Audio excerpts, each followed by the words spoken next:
Hey there, ladies and gentlemen. Welcome to Lesson 8.8. We're getting towards the end of it, folks. We started to talk about some special circumstances. Oh, I moved the whole thing.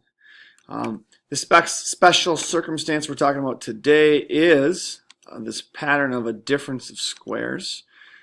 So a difference of two squares is what we're looking for to take place today.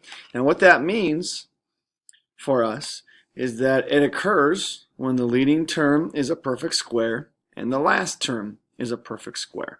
So if you'll see a perfect square of a squared, a perfect square of b squared, and we're subtracting the two of them, the way that we factor this is we end up with having a positive version and a negative version of an a plus b and an a minus b. So if you look at this other example, g to the second, the square root of that is g, so that's where g comes from here. And then if we took the square root of 49, we get 7 and 7, because they're perfect squares. One's positive and one is negative because it being a difference of squares.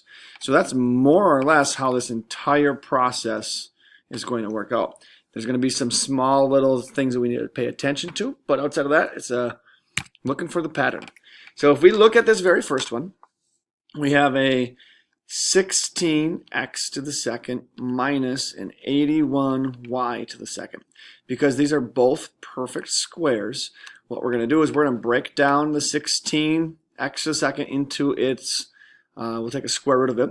So we will have a 4x, and then the last one's going to be square root of this number is a 9y. Now because it's a difference of squares, we're going to have one's going to be positive, and one of these will be then the negative. Now, if you switch these two around, it doesn't really matter, but this is the answer. So because it just started off as them both being perfect squares to start, then we are good to go. And we can just take the square root of the first one, square root of the last one, and write down one version is positive and one version is negative. All right, example 2. Here's the thing to look for. As we can see, there is a GCF to take out. So if there is a GCF, we need to take it out.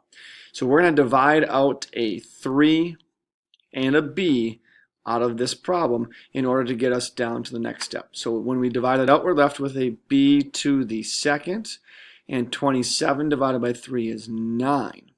So we have a difference of squares going on right here with the b squared minus 9. So this 3b is just going to travel down, and we're going to write down our two situations that happen for making a b squared minus 9, our difference of squares. So they're going to make two binomials, a b minus 3 and a b plus 3, because the square root of b squared is b, the square root of 9 is 3. Difference of squares means one's positive, one's negative.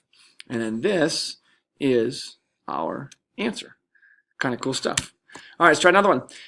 In this problem, our x to the fourth and 625 is, again, it's a difference of squares, and we have a different situation here. We have a x to the fourth. The square root of x to the fourth is an x to the second. So my first chunk is going to be an x to the second. Now, I don't know what the square root of 625 is for sure, so I'm going to double check with my calculator of 625. Just what I thought. It's a 25, so I'm going to have a plus 25 and a minus 25. Now, you might be thinking to yourself, I think I'm done. But no, no, no, no, no. You are not. You should notice right here that we still have another difference of squares. So this gets broken down into two more chunks. So we'll bring down the original, or the first one, of our x squared plus 25, because it's an addition problem, it's not a difference of squares. But our other one was a subtraction problem, a difference. The square root of x squared is x. Square root of 25 is 5. So I have a plus 5 and a minus 5. Now each one of these is not a difference of squares, so then we are done. All right, let's try another one. Maybe you want to hit pause, see if you can do this one before I do, and see what happens here. All right, so we have 256 and a minus k to the fourth.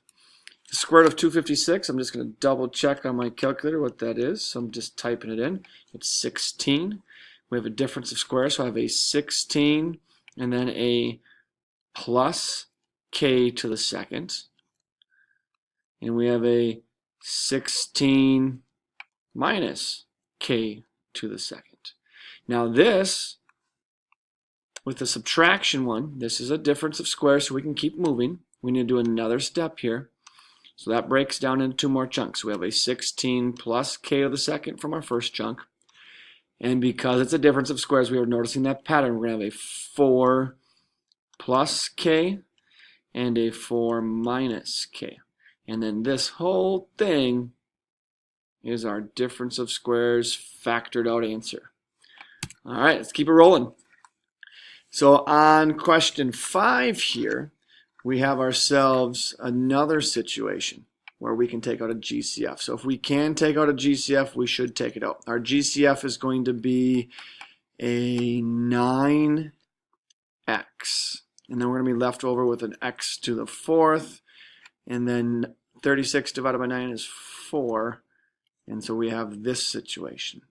Now you'll see that this is a difference of squares, so we're going to have our 9x travel down, and then the two situations that happen from a difference of squares. So we're going to be left with an x to the second plus 2 and x to the second minus 2. Now you might be thinking to yourself that x to the second and a minus 2 is a difference of squares, but there is not a square root of 2 that works out nice for us. So then we are just done here. All right, now ladies and gentlemen, we're going to stop here because I'd like to just talk about example 6 when we get to class tomorrow. So we've shown you the basics. We'll do a couple warm-up problems tomorrow, and then we'll get ourselves moving with example 6 so that we don't have too many problems in our notes and we can still have stuff to talk about tomorrow. All right, folks, this is the Burma Nation. I'm signing off. Peace out.